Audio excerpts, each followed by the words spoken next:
And let's, in 3, 2, 1.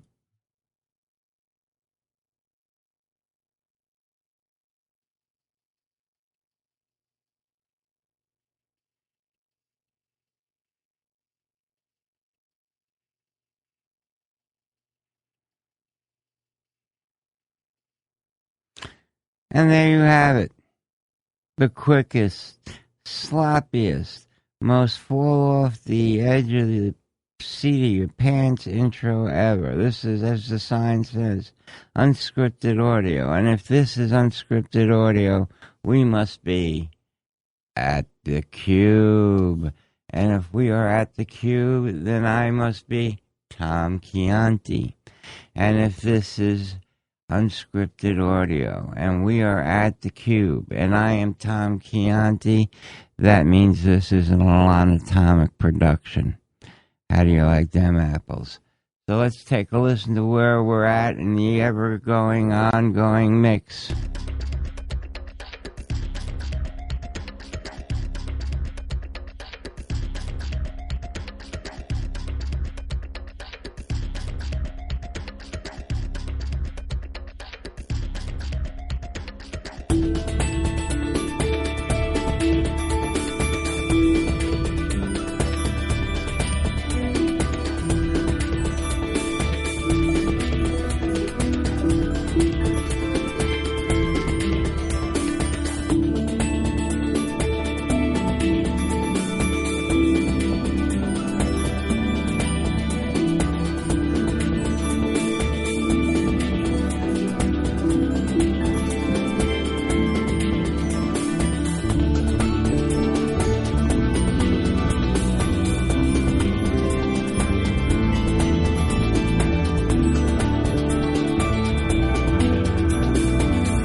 That sounded pretty good.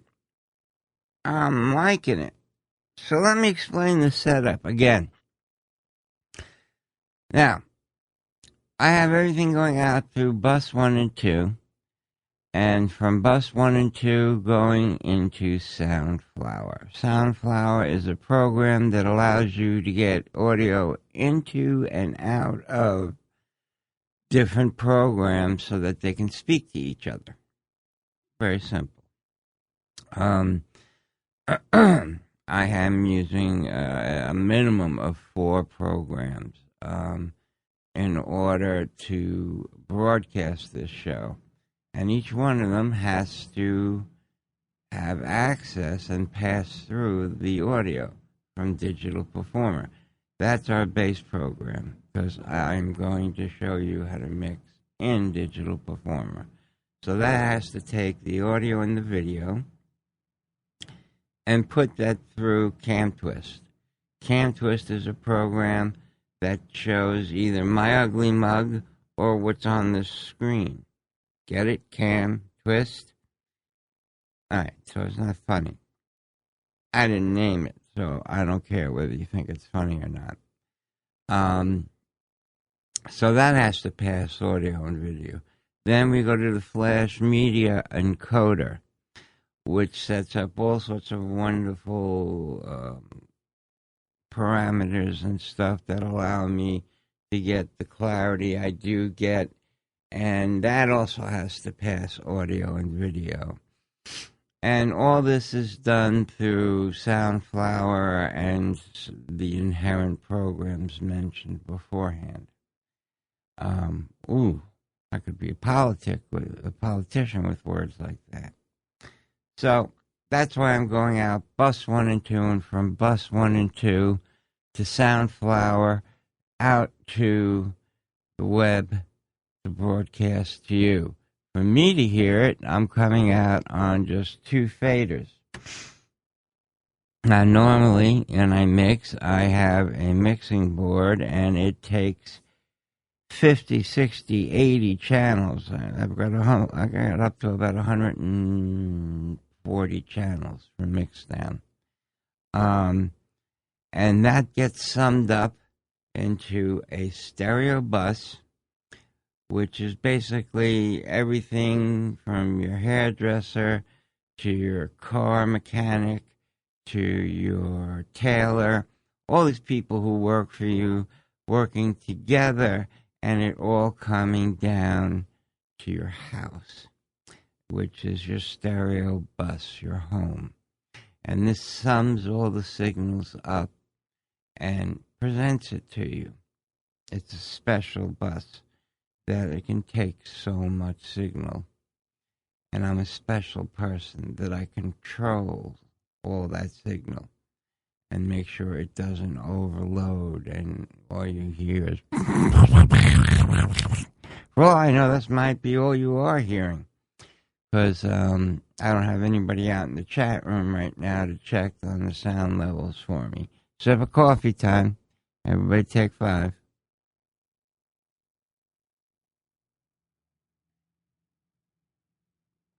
Okay. Now,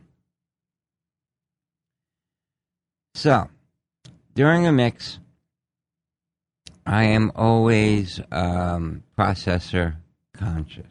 I'm old school. I started working back in the day before computers played such a major role. All they really did would be to play notes and record note information, MIDI, into them and play it back out to various instruments, samplers, what have you. And you would assign them to tracks, and you would mix them down, and you would then take that mix and send it out through the stereo bus to a master recorder. Now, basically, in place of the master recorder, we have the computer itself, which works in 2 ways. It plays the sound out, and it plays it out through a wonderful device that has these amazing digital converters. What they do is they convert an analog signal to digital and a digital signal to analog. Very high quality, very high bit resolution. It's a DAT machine, digital audio tape, DAT machines. They don't make them anymore. Everything's done to CD. I never liked CDs. I still don't like them. I think they have an edgy, crunchy sound around 6K, the upper frequencies. Let me explain something about sampling. Sampling is like a staircase. And each step is one pass of sampling. So you have every second 44,000.1 steps that it samples to get that 1 second of sound. And that's a lot. But it's also missing a lot because there's that gap in between the steps. You know? Whereas if you were to be using analog equipment, it's linear. It's like a sine wave. It just gets, there's no steps or edges or anything in it. It just goes up and down nice and smoothly. So what happens is that missing sound is what gives it the, especially on low end, your low end waves are huge. They're very big, so even though you're sampling a lot, you're missing a lot of that low end frequency because, again, of the steps. The bit resolution could be the size of the step. The sample rate is the amount of steps per second. Now, the high end frequency is very fast. So you miss a lot of it, but around 6K is where you'll gather most of your frequencies for some reason. And you get that gushy sound. And I hate that. That's what makes it sound digital. Because once you get above it, the frequencies happen so fast that, and you can't really hear what's going on around 12K to 16K. So you're not missing much but air. And we all need air. And we're missing air on the bottom and size on the bottom and air on top. Air is what gives it size. Top to bottom, left to right, front to back. All this gets lost in sampling. But the technology has come amazingly far. So that the differences have gotten less and less, but they're still there. My way of making up for the differences is to use as many different type of processors as possible, because everything you put your sound through changes the sound. So even though everything comes out of the computer, goes through the exact same two processors, I have plugins that have their own separate processors, which add a different depth, a different color, if you will. And with combining all these different types of processors and different colors, that's how we get a big mix. That's how we get a rich, deep mix. I went off on a tangent there, I'm sorry. So now that you've heard my relative theory on the basics of loss of sound through dynamic sampling, that's another coffee break moment. Hold on. Okay. Now, in a mix, as I said, I am processor miserly. There was a time when computers were not as powerful as they are now.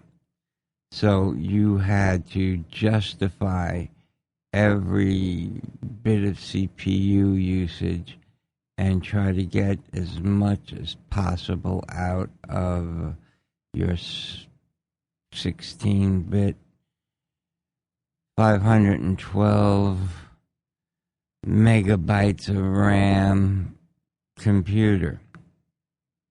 So this was done by combining things in such a way to maximize their usage. So instead of putting a separate reverb, which nowadays is more possible than it used to be, on every track, I put them on aux tracks and send signal to them from the originating music track via buses. So you take the signal, hop it on a bus, takes a bus over to the long reverb, let's say, which is over here, and does its thing, and then the signal comes back, and the long reverb continues out, the reverb only. When you set your configuration up this way, when you set the effects to be sent across buses and aux tracks, you do not want to send any original signal, if at all possible. So you set the return, there's no mix, 50% original, 50% effect. No, everything is set full out, 100% effect. And this way, when the original signal takes the bus to the long reverb, just the long reverb goes on to the master bus, and the original signal takes its own path to the master bus, thereby widening and enlarging your mix, because your original signal is still separate from the long reverb, yet they work together in the stereo bus where they meet back happily ever after. I know this is a lot of information coming at you very fast. I've had a lot of coffee. I've been awake a long time. I've rehearsed this piece of broadcast about a half a dozen times. I only hope I'm half as coherent as I think.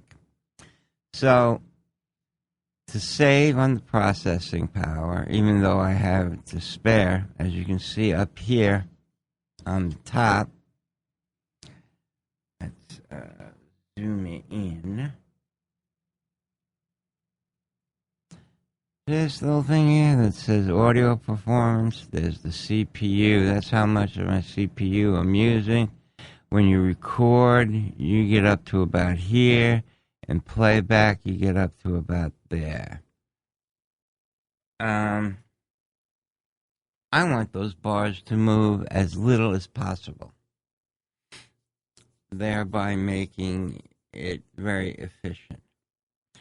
So I place my master effects, my major effects, effects that I know I'm going to use on more than one instrument, on these aux channels, and send the original signal sort of like, well, the one explanation that's been handed down through generations is like water through pipes. You siphon off a little bit of water, which is the original signal, send it to the reverb, which is its own pool of water. It creates a splash. That splash gets picked up by another pipe, and that goes to the master pipe of the stereo bus. And that splash is just the effect return. Meanwhile, the original signal that you siphoned off is still going straight to the master bus, where they're reconjoined, if you will. All right, I think I've explained the hell out of that. So, the most useful and most used for me effects are a long reverb, a short reverb, a delay, a harmonics exciter, a harmonizer, and an effect to be named at a later date. I don't know what it's going to be, but it'll be something special. And now we go here, and as you can see, I've assigned some buses and already have some effects. I mean, not effects, I mean processing, plugins going on. So, that brings us up to date, and I will start explaining in part 2 what I've done with these separate little plugins and how it affects the sound. Right now I'm going to go and connect and check what we've recorded. So if you will stand by.